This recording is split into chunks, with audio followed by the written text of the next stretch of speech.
All he did was save a child in danger. He didn't know that boy was his son, the son he never knew existed. The rain came down hard, slicing the neon lights of Seoul into broken reflections on the asphalt. A black sedan skidded to a stop at the mouth of a narrow alley in Gangnam. People screamed. A small body stumbled backward, shoes slipping on wet concrete. The man who stepped out of the car moved like the rain feared him. Tall, broad shoulders, black coat, hanging open like a shadow that had learned to breathe. His hair was dark, perfectly styled despite the storm, his face sharp enough to cut glass. A thin scar traced the edge of his jaw, half hidden, like a secret he never spoke about. Kang Joon-ho did not run. He never did. Behind him, his men shouted warnings, guns half raised, eyes scanning rooftops and corners. This was enemy territory. A deal gone wrong. A trap laid too late. But Joon-ho wasn't looking at the men aiming from the fire escape. He was looking at the child. The boy couldn't have been more than 5. Big eyes, curly hair soaked flat against his forehead, a small backpack slipping off one shoulder as he froze in the alley, staring at danger he was too young to understand. A gunshot cracked the air. Joon-ho moved. He crossed the distance in 3 strides, grabbed the boy, and turned his body just enough so the bullet hit the brick wall inches from where the child's head had been. Another shot, then another. His men returned fire, chaos exploding into the narrow space. Glass shattered, trash bins overturned. The smell of gunpowder mixed with rain. Joon-ho crouched, one arm locked around the boy, the other shielding his head. "Close your eyes," he said calmly, his voice low, steady, dangerous. The boy did, and clutched Joon-ho's coat like it was the only solid thing left in the world. Minutes later, the alley was silent except for rain and sirens in the distance. The enemies were gone. Joon-ho stood slowly, the boy still pressed against him, trembling. Only then did he look down. The child looked up at him with eyes too familiar. Dark, deep, eyes Joon-ho had seen before. In the mirror, the boy whispered. I was scared. Something tight twisted in Joon-ho's chest. I know, he said, surprising himself at how gentle his voice sounded. You're safe now. Across the street, a woman ran. She slipped once, nearly falling, then forced herself forward, breath tearing out of her chest. Her coat was too thin for the cold, her hair wild from panic, her face pale with terror that had nothing to do with the rain. Min-jae! Her voice broke the moment she said the name. Joon-ho looked up, and the world shifted.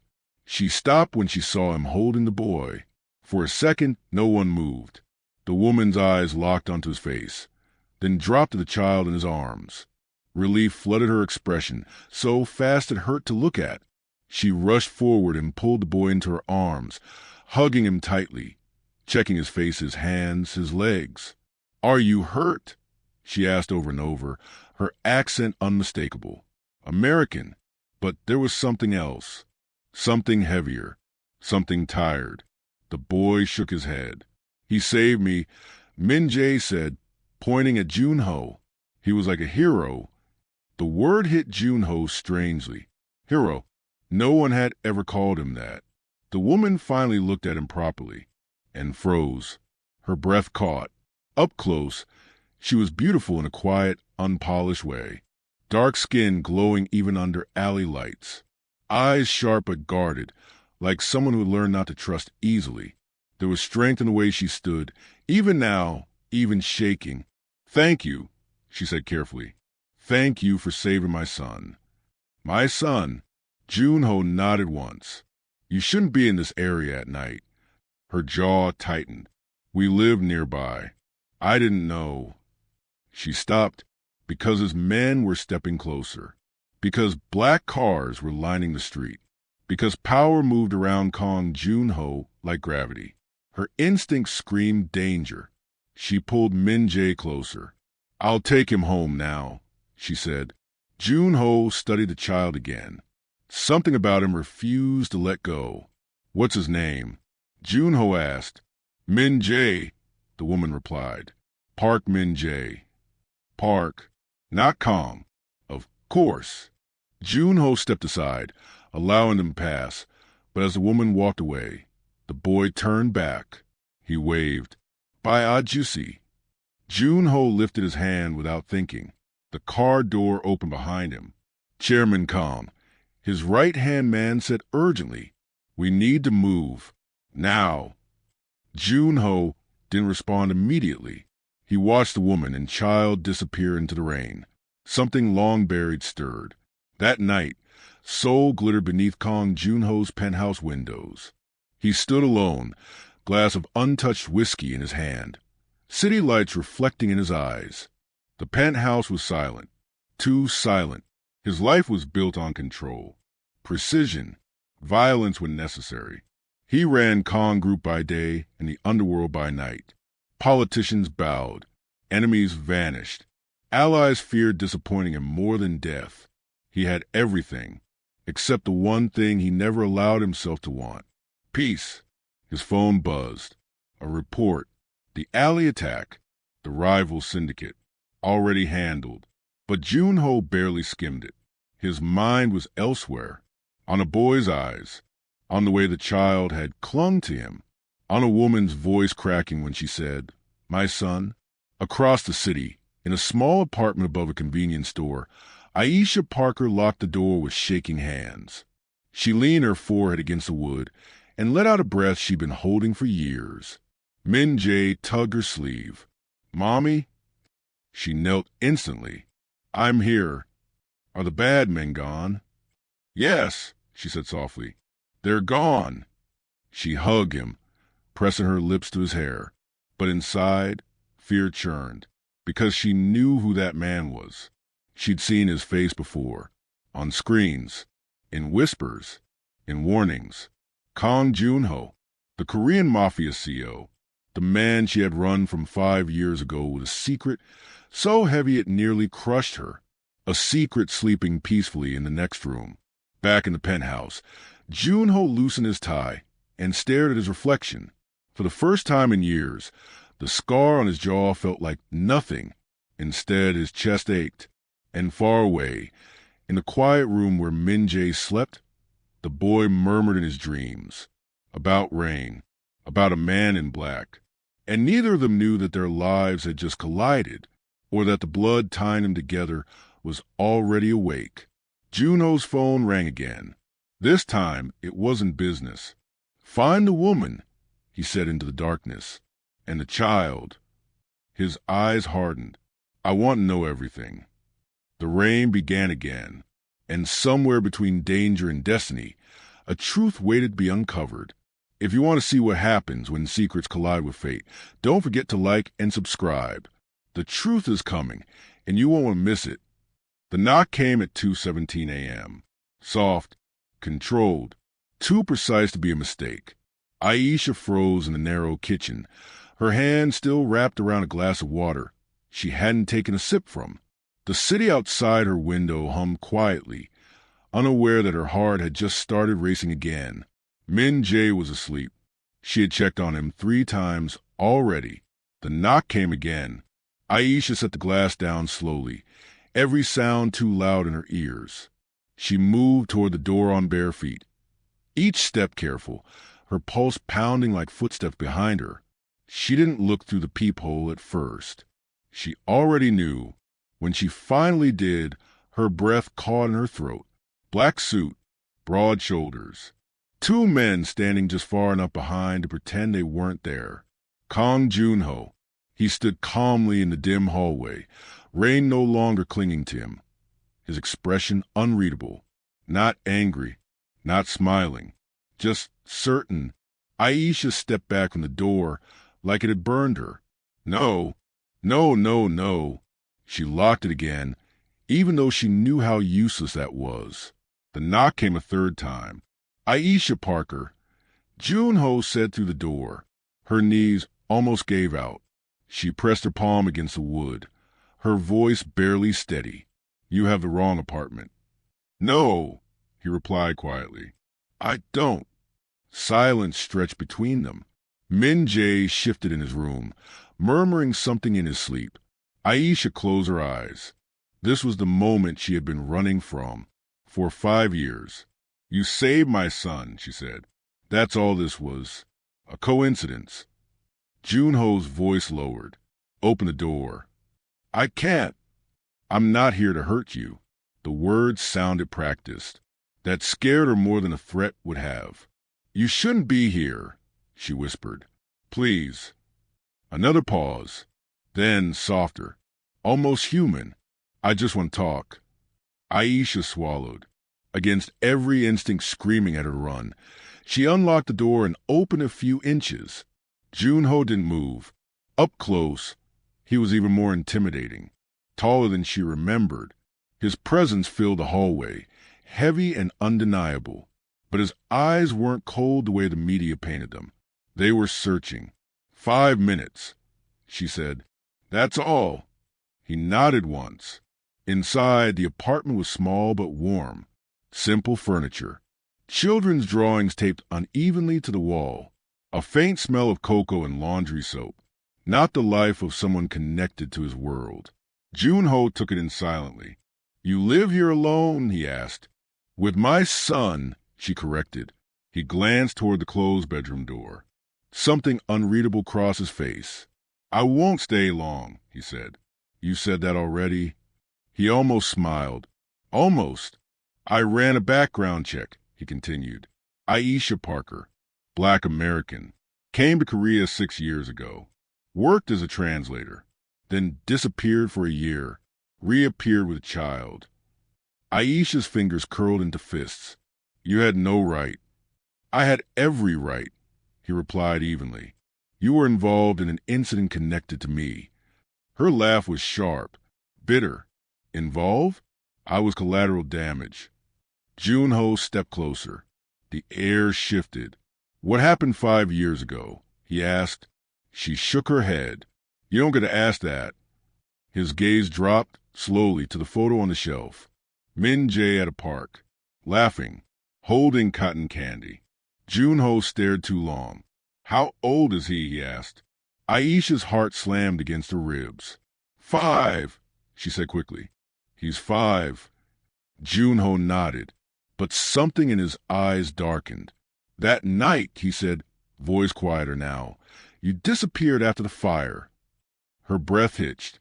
She remembered smoke, shouting, sirens, his blood on her hands. She remembered him unconscious, surrounded by flames and the choice she made. "I thought you were dead," she whispered. Junho's jaw tightened. "You didn't check." "I did," she snapped. "You weren't breathing. Everything was burning. I was scared." "So you ran?" "Yes," she said. "I ran. Because I wasn't built for your world." Silence again. From the bedroom, Min Jae's door creaked open. "Mommy?" Both of them turned. Min Jae stood there in pajamas too big for him, eyes half asleep. Junho froze. Aisha moved instantly, scooping him into her arms. "Go back to bed, baby." But Min Jae looked over her shoulder. At Junho, his eyes widened with recognition. "It's the hero," he said softly. Junho's chest tightened. He crouched slowly to the child's level, careful, controlled. "Hello," he said. "Did I wake you?" Min Jae shook his head. "I had a bad dream." Aisha stiffened. "Min Jae." "It's okay," Junho said, surprising them both. "You're safe." The boy studied him seriously, then nodded. "You smell like rain," Min Jae said. Junho blinked. No one had ever spoken to him like that. Aisha carried Min Jae back to bed, tucking him in, whispering reassurances until his breathing evened out again. When she returned, Junho was standing exactly where she left him. "You shouldn't talk to him," she said. "I know," he replied, "but I wanted to." "Why?" Her voice trembled. "Why are you really here?" Junho met her gaze fully now. Because something didn't add up. Because the dates circled his mind like a wound that refused to heal. Because the boy's eyes haunted him. Because he said slowly. I don't believe in coincidences. Aisha's blood ran cold. You think this is about you? She said. It's not. Then prove it, he replied. How? Let me run a DNA test. The room went silent, absolutely silent. Aisha stared at him, her face draining of color. No, she said immediately. Absolutely not. His voice dropped. Why? Because you don't get to claim him. I'm not claiming anything. Junho said, I just want the truth. The truth will destroy him, she snapped. Or protect him, Junho countered. Aisha shook her head, backing away. You leave. Now. He didn't move.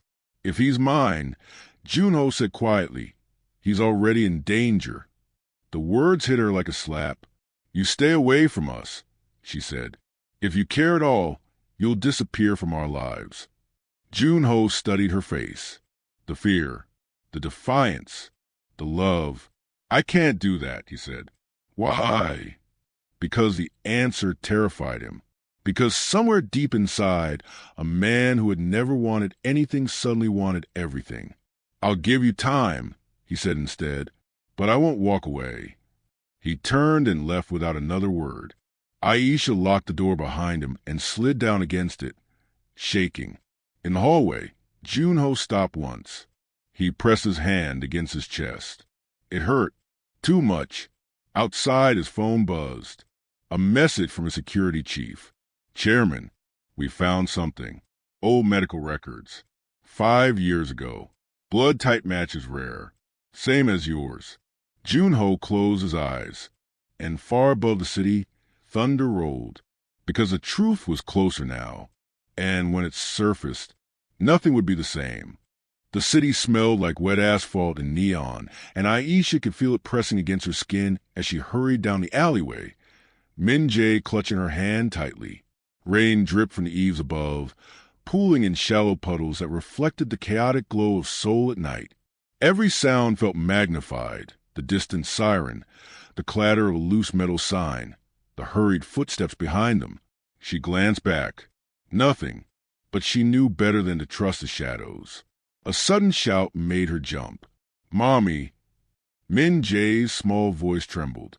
She spun around, and there he was, not a pursuer, but Kang Junho, standing under a flickering streetlight, wet hair clinging to his forehead, sharp suit drenched, eyes that could freeze a storm. You're out late, he said, calm, but with that edge that made her skin crawl. I was just... Aisha tried to gather her words, but they stumbled out. I'm taking him home. His gaze dropped to Min-jae. The boy looked up at him with wide, trusting eyes, completely unaware of the storm surrounding them. He's safe now, Junho said, his tone measured. But you shouldn't be out here alone. Aisha's jaw tightened. You shouldn't be here. His brow lifted slightly. I was looking for him. No, she said sharply. You weren't. You don't know him. You don't know us. Min-jae tugged at her coat. Mommy, he's not scary. Junho froze for just a fraction of a second, but it was enough. The boy's words pierced the steel around his heart. Aisha noticed it, too, and it terrified her. I don't need your help, she whispered. Maybe not, he replied, but I'm not leaving. A tense silence stretched between them, broken only by the rain and the hum of the city. Min-jae yawned, rubbing his eyes. Can we go home now? Aisha forced a tight smile. Yes, let's go. But Junho didn't move. His gaze stayed fixed on the boy, searching for something only he could see. What's your name, little one? He asked softly. Min-jae, the boy replied, voice sleepy but firm. The word hit him harder than any gunshot. Junho's hands tightened at his sides. Something stirred deep inside, a recognition, a memory he hadn't dared confront. Aisha noticed a shift. We're leaving now, she said, voice sharp, pulling Min-jae toward her. But Junho took a slow step forward. I want to make sure he gets home safe. Her heart pounded. He's already safe with me. He stopped just a foot away.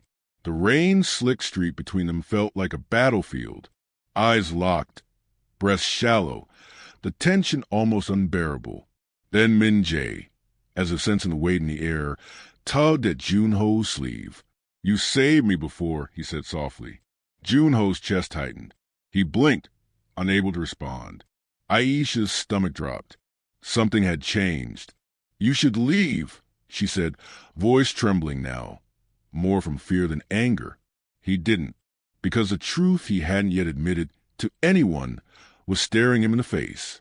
And that truth was about to turn their lives upside down forever. The rain fell harder. Neon lights reflected off puddles like shards of memory. Jun-ho finally spoke, quiet, almost a whisper. "I need to know who he really is." Aisha's blood ran cold. And somewhere deep inside, she knew, whatever came next, nothing would ever be the same. The hospital corridor smelled like antiseptic and old fear. Aisha sat rigid in the plastic chair, Min-jae's small hand wrapped tightly in hers. A thin bandage circled his arm where the blood had been drawn. He had cried for only a moment, more startled than hurt, and then fallen asleep against her shoulder like nothing in the world could touch him. She wished she could borrow that peace.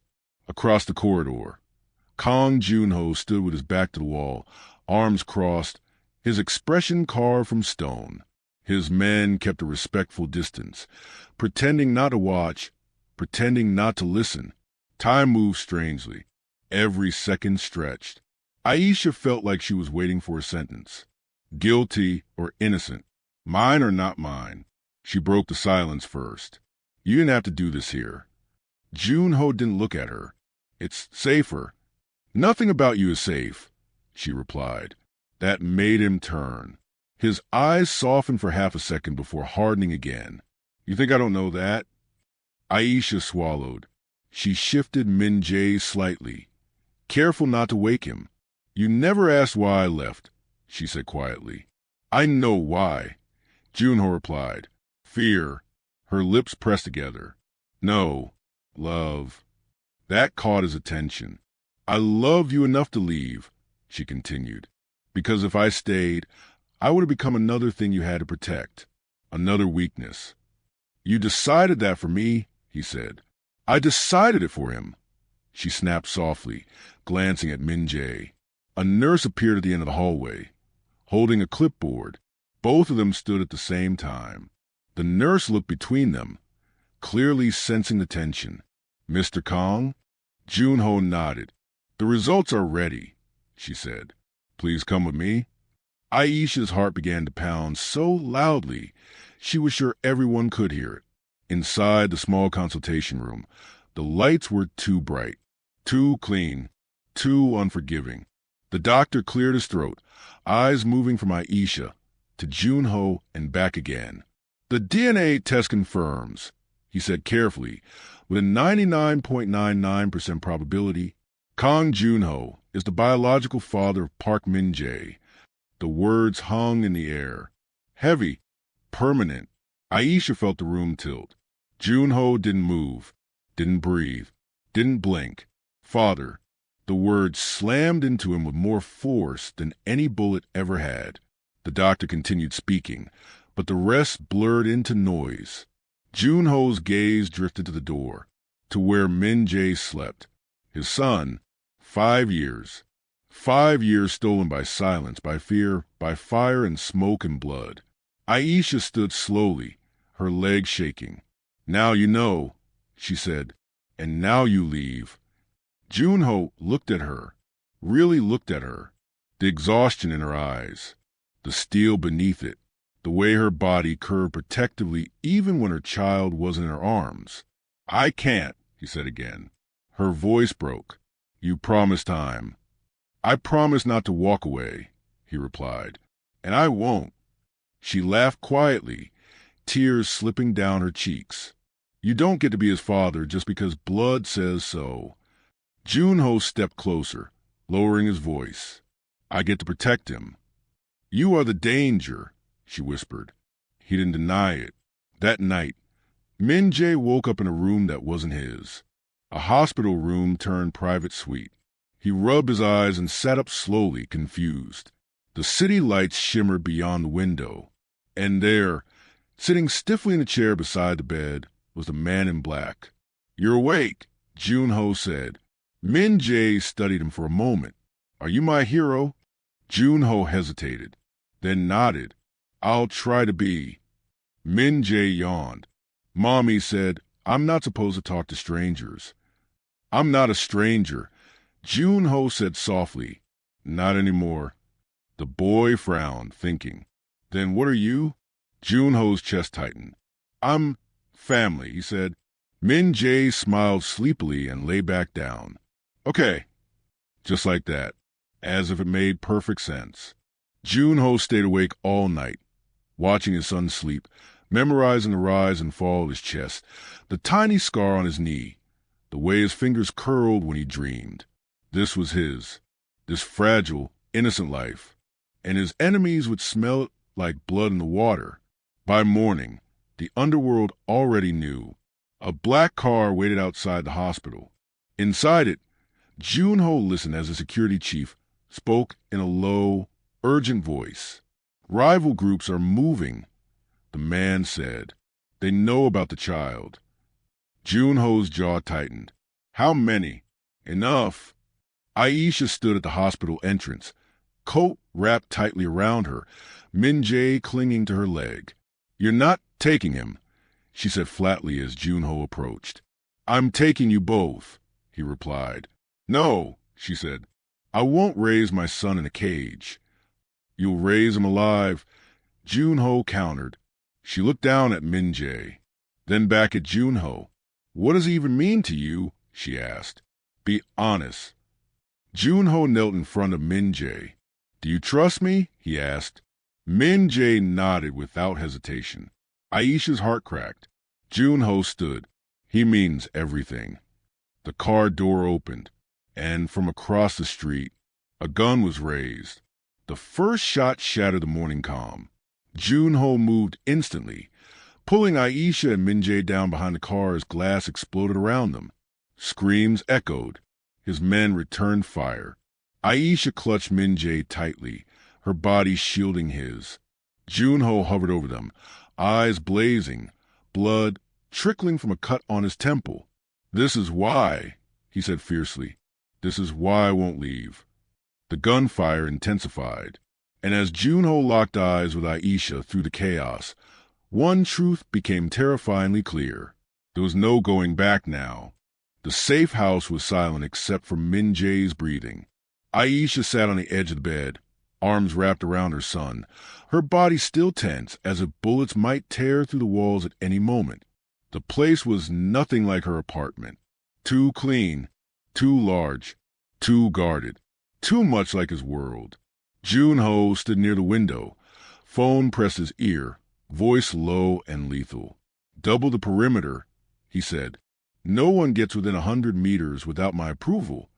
He ended the call and turned. Aisha met his gaze. "How many people tried to kill us?" "Enough to prove I was right," he replied. "That doesn't make this okay." "No," he said, "but it makes it necessary." Min-jae shifted and opened his eyes. "Mommy?" "I'm here," she whispered instantly. He glanced around the room, then at Jun-ho. "Is this your house?" "Yes," Jun-ho answered. "It's big," Min-jae said, impressed. Then he frowned. "Are the bad men coming?" Jun-ho crossed the room and crouched in front of him. "Not here." "You promise?" Jun-ho didn't hesitate. "I promise." The boy nodded, satisfied, and curled back into Aisha's chest. Aisha looked down at her son, then up at Jun-ho. "You don't get to make promises like that." "I do," he said quietly, "because I'll keep them." She looked away, tears burning her eyes. "You can't protect him from everything." "I know," he said, "but I can protect him from this." Outside, Seoul glowed under the night sky, unaware that a small war had just been declared. By morning, the safe house buzzed with controlled movement. Guards rotated shifts. Cars arrived and left without headlights. Phones rang, then fell silent. Junho sat at the long dining table, staring at a map spread before him. Red marks, blue lines, names circled in black. Traitors. You're certain? He asked. His security chief nodded. It's internal. Someone leaked the hospital location. Junho's fingers curled slowly into a fist. Aisha watched from the doorway, Min-jae beside her, clutching a toy one of the staff had brought. So this is your life, she said quietly. Junho looked up. This is what I'm trying to end. She scoffed softly. For him? For us, he corrected. Her chest tightened. There is no us. He didn't argue. Instead, he stood and walked toward Min-jae. I have to leave for a few hours, he said to the boy. Will you stay here and listen to your mom? Min-jae nodded seriously. Okay. Junho hesitated, then gently placed his hand on the boy's head. It was awkward, unpracticed, but real. I'll be back, he said. When he turned to leave, Aisha followed him into the hallway. You're going to kill someone, she said. He stopped. If I don't, he replied, they'll keep coming. Her voice shook. And when does it stop? Junho looked at her then, really looked. When my son is safe. The door closed behind him. Hours passed like a hell breath. Aisha tried to keep Min-jae distracted. They drew pictures. They watched cartoons in a language he barely understood. They laughed, briefly, almost guiltily, but fear never left. Then the power went out. The lights died instantly. The guards' voices rose outside. Aisha stood, heart pounding. Min-jae, stay close to me. Footsteps thundered down the hall. Too fast. Too many. Aisha grabbed Min-jae and ran for the bedroom, slamming the door shut just as shouting erupted outside. Gunfire cracked through the walls. Min-jae screamed. Aisha covered his ears, whispering desperately, Don't look. Don't listen. The door shook. Someone was trying to force it open. Aisha's mind raced. There was nowhere to run, nowhere to hide. Then the gunfire stopped. Heavy footsteps approached. A key turned in the lock. The door opened. Aisha pulled Min-jae behind her, ready to fight with her bare hands if she had to. But it wasn't an enemy. It was Junho. Blood streaked his sleeve. His eyes were dark with something far more dangerous than anger. It's over, he said. Min-jae ran into his arms. Junho caught him instinctively, holding him tight, breathing him in like air after drowning. Aisha's knees nearly buckled with relief. But as Junho looked up at her, his expression changed. We're not safe anymore, he said quietly. Her heart sank. What do you mean? I found out who betrayed me, he replied, and he won't stop. Who? She asked. Junho's jaw tightened. My brother.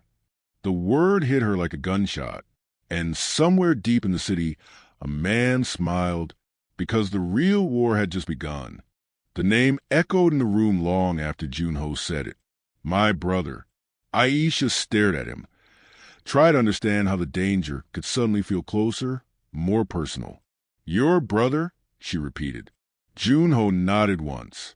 His arm was still wrapped around Min-jae, holding him like letting go might make the world fall apart again. Kong Min-suk, he said. My older brother. Min-jae tilted his head. You have a brother? Junho looked down at him, then managed a small smile. I do. Aisha felt a chill crawl up her spine. Then why is he trying to kill us? Junho's eyes darkened. Because he thinks the Kong Empire belongs to him, and because you and Min-jae are proof of something he never wanted to exist. What? She asked. That I can be weak. Junho said quietly. That I can love. The safe house no longer felt safe. By dawn they were gone. No lights, no sirens, just two black SUVs cutting through the early morning fog as Seoul slowly woke up around them. Aisha sat in the back seat, with Min-jae asleep against her chest. Junho sat opposite them, watching every passing street, every reflection in the glass. Where are we going? She asked softly. Somewhere Min-suk doesn't know about, he replied. Does such a place exist? For now. They arrived at an old hammock tucked behind modern buildings, hidden like a memory the city had forgotten. Stone walls, wooden doors, a courtyard with a single pine tree standing stubbornly at its center. Min Jae's eyes lit up when he woke. Is this a castle? Junho almost laughed. Something like that. Inside, the house felt warm, safe in a way money couldn't buy. This was my grandmother's, Junho said. No cameras, no staff, only one guard outside. Aisha studied him. You trust this place? I trust her, he replied. For the first time since everything began, Aisha felt her shoulders drop slightly. Days passed, quiet ones. Min Jae chased birds in the courtyard. Aisha cooked meals from what she found at the nearby market. Junho watched from a distance at first, unsure where he fit. Until one evening, Min Jae tugged his sleeve. Can you eat with us? The boy asked. Junho hesitated, then sat down. They ate rice and soup in near silence, the kind that wasn't uncomfortable. Later that night, Aisha found Junho standing alone under the pine tree, staring up at the sky.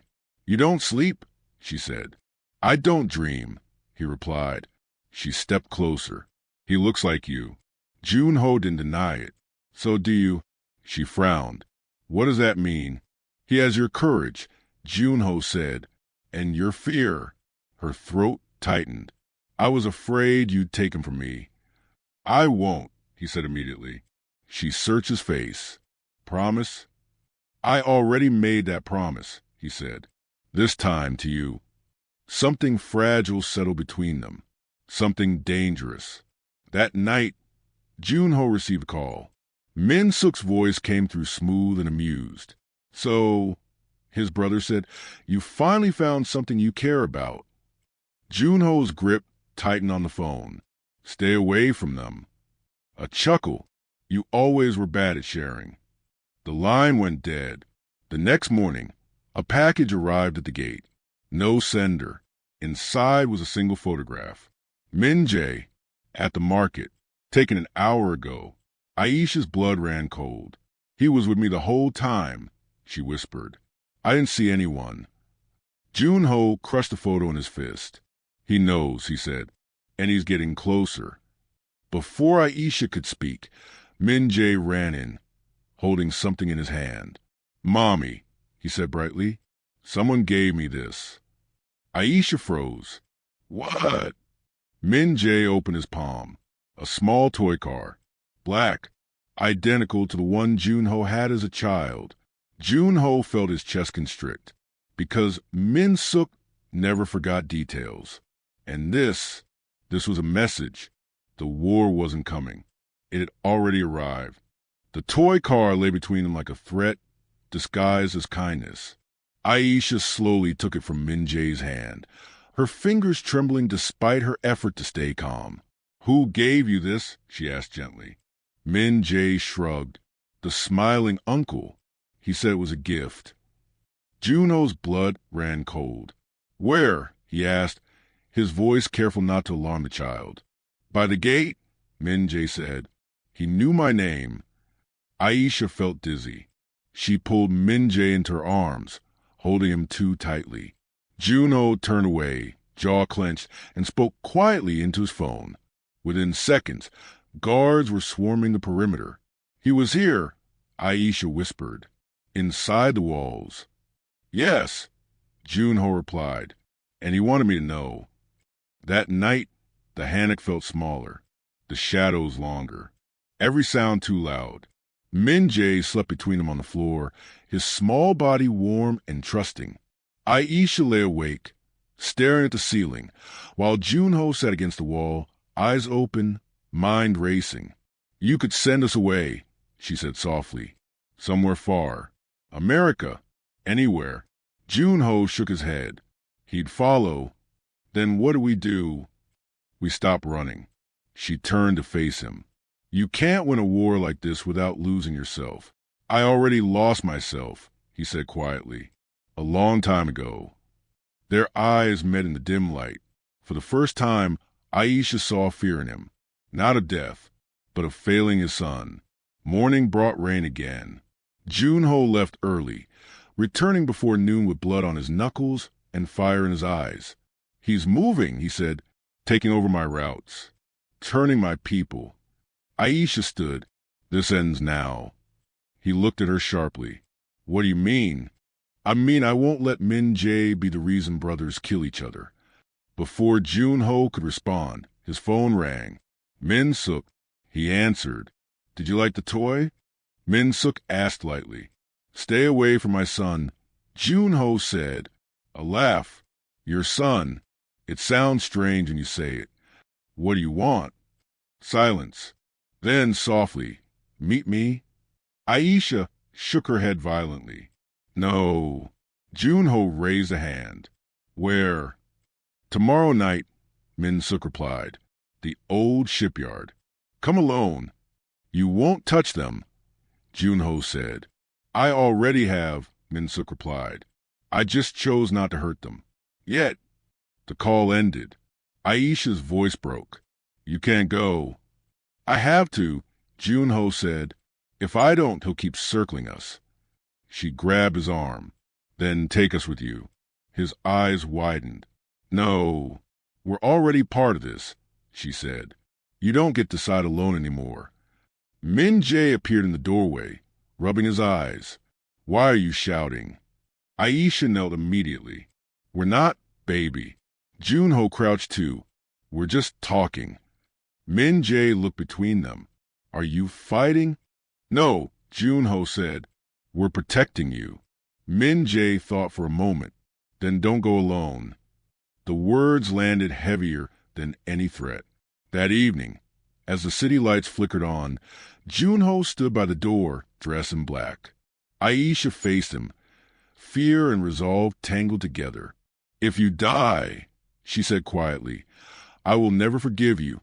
He stepped closer. "I don't plan to."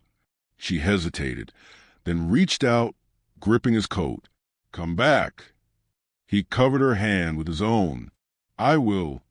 But as he turned to leave, a black car rolled silently into the courtyard. The window lowered. Min Suk's face appeared, smiling calmly. "Why wait until tomorrow?" he said. "When I'm already here?" Aisha's breath caught. Junho slowly turned around, and the brothers locked eyes. As Min Jae watched from the shadows, unaware that the moment everything would break had finally arrived, Min Suk stepped out of the car like he owned the night. He looked just like Junho, the same sharp jaw, the same dark eyes, the same controlled stillness. Only the smile was different. Too easy, too amused. "So," Min Suk said, glancing past Junho and spotting Aisha, then Min Jae peeking from behind her leg. "This is what you've been hiding." Junho moved instantly, placing himself between them. "You don't get to look at them." Min Suk laughed softly, still the overprotective younger brother. Some things never change. Aisha felt Min Jae's fingers tighten around hers. "Mommy," he whispered. "Who's that?" Aisha swallowed. "No one you need to worry about." Min Suk tilted his head. "He looks just like you did at that age," he said casually. "Did you notice, Junho?" Junho's voice dropped. "Leave. Now." "Or what?" Min Suk asked. "You'll kill me in front of your son?" The words hit like poison. Junho didn't move. Min Suk smiled wider. "See? That's why you lost." Guards shifted nervously, weapons half raised. Min Suk lifted a hand. "Easy. I didn't come to start a war here. I came to make an offer." "I don't want anything from you," Junho said.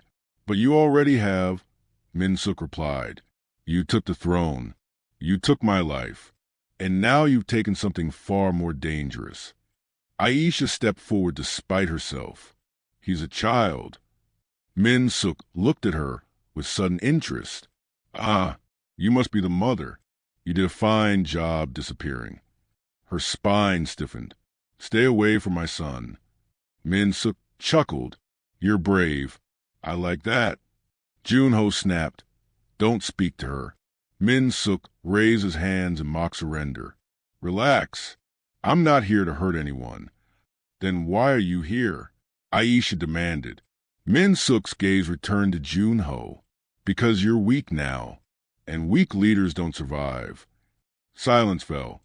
Min Jae suddenly stepped out from behind Aisha. Why are you angry? He asked.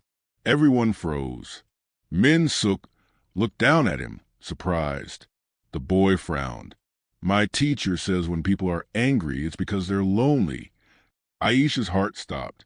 Min Suk stared at the child for a long moment. Something flickered across his face. Then it vanished. Smart kid, he said softly. Just like his father. Junho's breath caught. Min Suk straightened. Here's my offer. Hand over the child. I leave you alive. Aisha screamed. No. Junho moved without thinking. No, he said, voice calm, lethal. You don't touch him. Ever. Min Suk sighed. Then you choose war. He stepped back toward his car. This ends one way, he said, with you watching everything you love burn. The car door closed. The engine started.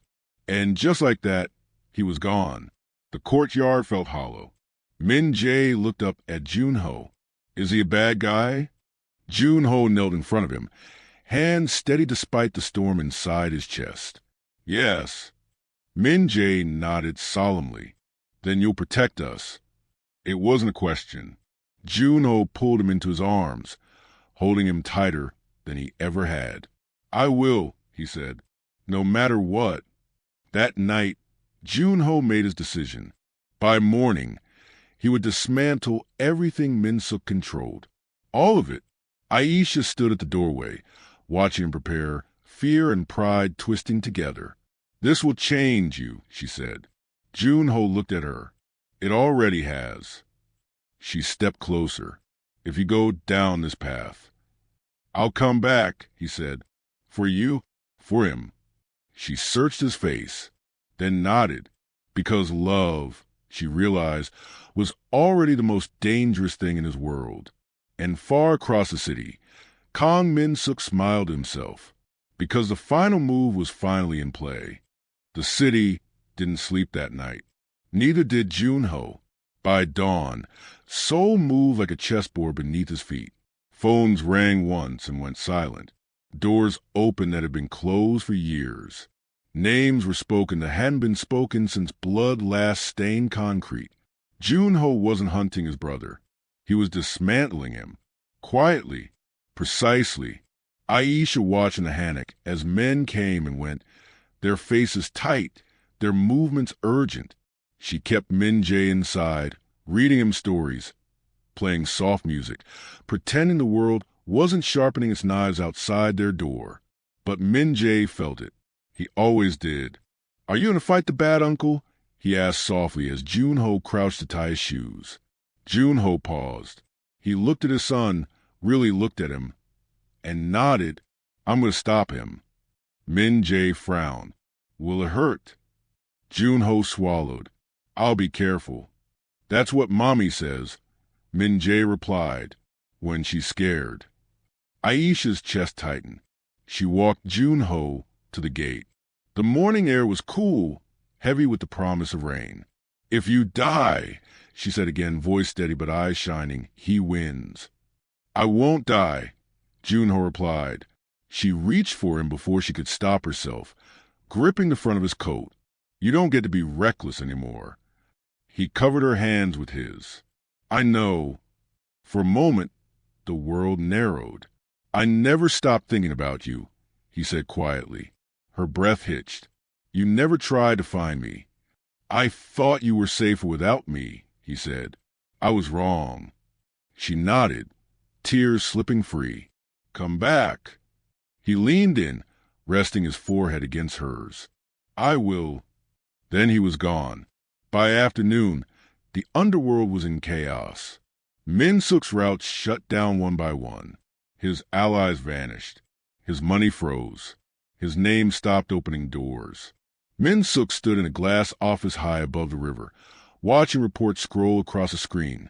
So, he murmured, amused, You finally learned how to fight smart. A man beside him shifted nervously.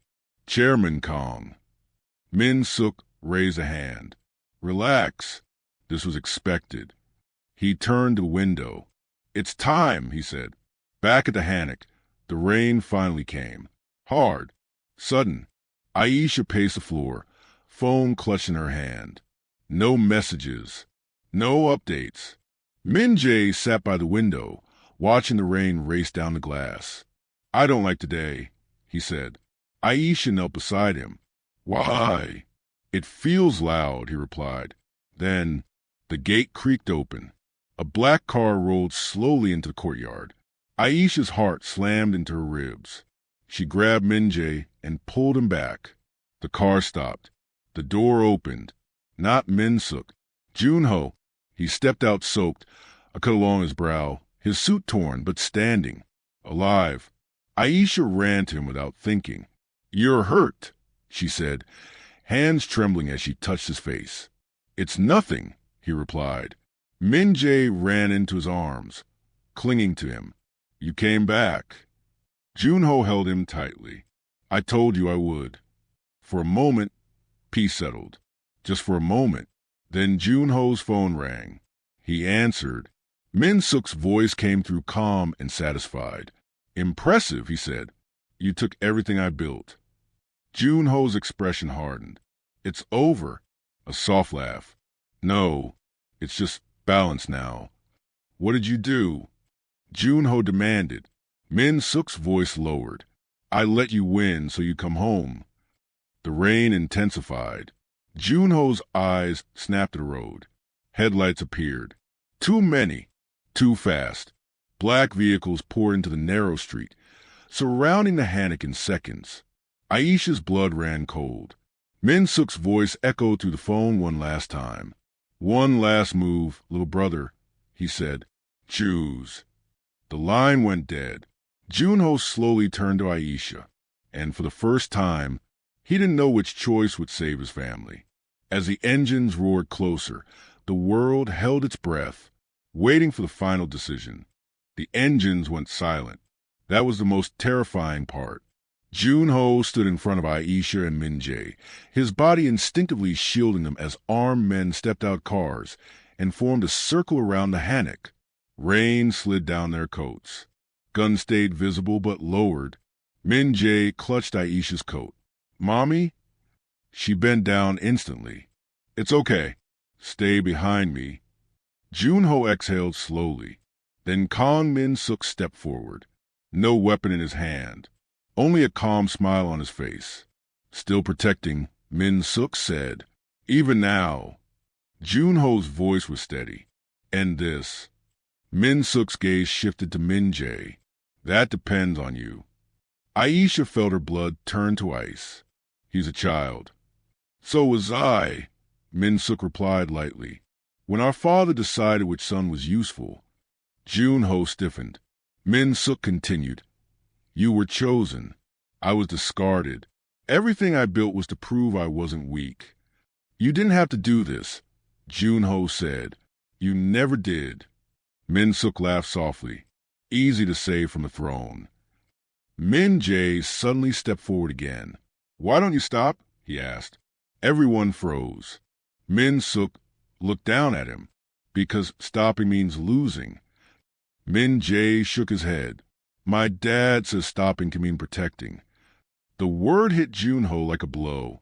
Dad. Min Suk stared at the boy. Something cracked. Just for a second. You don't even know him, Min Suk said quietly. I know he comes back, Min Jae replied. Even when he's hurt. Silence fell. The rain softened. Min Suk looked at Junho then, really looked at him. Not as a rival, not as an enemy, but as the brother he had once followed everywhere. You changed, Min Suk said. Yes, Junho replied. Because I found something worth changing for. Min Suk's jaw tightened. Slowly, painfully, he stepped back. He raised one hand. The guns lowered. Aisha gasped softly. This ends tonight, Min Suk said. I walk away. You dismantle everything we were. Jun-ho didn't hesitate. Done. Min-suk looked at Min-jae one last time. Protect him better than anyone protected us. Then he turned around and walked into the rain. The cars followed. Just like that, the war ended. Months later, spring came to Seoul. Cherry blossoms filled the streets. Laughter replaced fear. The Kong Empire changed quietly. Illicit routes shut down. Legitimate businesses expanded. Names once feared became distant memories. Jun-ho stood in the courtyard of the hanok, watching Min-jae run beneath the falling petals. Aisha joined him, resting her shoulder lightly against his arm. "You're really done," she said. "Yes," he replied. "For good." She looked at him. "And us?" He turned to her. No armor left, no shadows between them. "I want a life," he said. "With you?" "With him. If you'll let me." Aisha studied his face, then nodded. Min-jae ran up to them. "Mommy, Daddy, look." Jun-ho smiled fully for the first time in years. That night, in a quiet home filled with warmth instead of fear, Min-jae slept between them again. Outside, the city glowed. Inside, a family finally found its place. And for Kang Jun-ho, the most dangerous man in Seoul, love became the one thing that saved him. The engines went silent. That was the most terrifying part. Jun-ho stood in front of Aisha and Min-jae, his body instinctively shielding them as armed men stepped out cars and formed a circle around the hanok. Rain slid down their coats. Guns stayed visible but lowered. Min-jae clutched Aisha's coat. "Mommy?" She bent down instantly. "It's okay. Stay behind me." Jun-ho exhaled slowly. Then Kang Min-suk stepped forward, no weapon in his hand, only a calm smile on his face. "Still protecting," Min-suk said. "Even now." Jun-ho's voice was steady. "And this?" Min-suk's gaze shifted to Min-jae. "That depends on you." Aisha felt her blood turn to ice. "He's a child." "So was I," Min-suk replied lightly. "When our father decided which son was useful." Jun-ho stiffened. Min-suk continued. "You were chosen. I was discarded. Everything I built was to prove I wasn't weak." "You didn't have to do this," Jun-ho said. "You never did." Min-suk laughed softly. Easy to say from the throne. Min-jae suddenly stepped forward again. "Why don't you stop?" he asked. Everyone froze. Min-suk looked down at him. "Because stopping means losing." Min-jae shook his head. "My dad says stopping can mean protecting." The word hit Jun-ho like a blow. "Dad." Min-suk stared at the boy. Something cracked. Just for a second. "You don't even know him," Min-suk said quietly. "I know he comes back," Min-jae replied. "Even when he's hurt." Silence fell. The rain softened. Min-suk looked at Jun-ho, then really looked at him. Not as a rival, not as an enemy, but as the brother he had once followed everywhere. "You changed," Min-suk said. "Yes," Jun-ho replied. "Because I found something worth changing for." Min-suk's jaw tightened. Slowly, painfully, he stepped back. He raised one hand. The guns lowered. Aisha gasped softly. "This ends tonight," Min-suk said. "I walk away. You dismantle everything we were." Jun-ho didn't hesitate. Done. Min-suk looked at Min-jae one last time. Protect him better than anyone protected us. Then he turned around and walked into the rain. The cars followed. Just like that, the war ended. Months later, spring came to Seoul. Cherry blossoms filled the streets. Laughter replaced fear. The Kong Empire changed quietly. Illicit routes shut down. Legitimate businesses expanded. Names once feared became distant memories. Jun-ho stood in the courtyard of the hanok, watching Min-jae run beneath the falling petals. Aisha joined him, resting her shoulder lightly against his arm. "You're really done," she said. "Yes," he replied. "For good." She looked at him. "And us?" He turned to her, no armor left, no shadows between them. "I want a life," he said. "With you, with him, if you'll let me." Aisha studied his face, then nodded. Min Jae ran up to them. "Mommy, Daddy, look." Junho smiled fully for the first time in years. That night, in a quiet home filled with warmth instead of fear, Min Jae slept between them again. Outside, the city glowed. Inside, a family finally found its place. And for Kang Junho, the most dangerous man in Seoul, love became the one thing that saved him.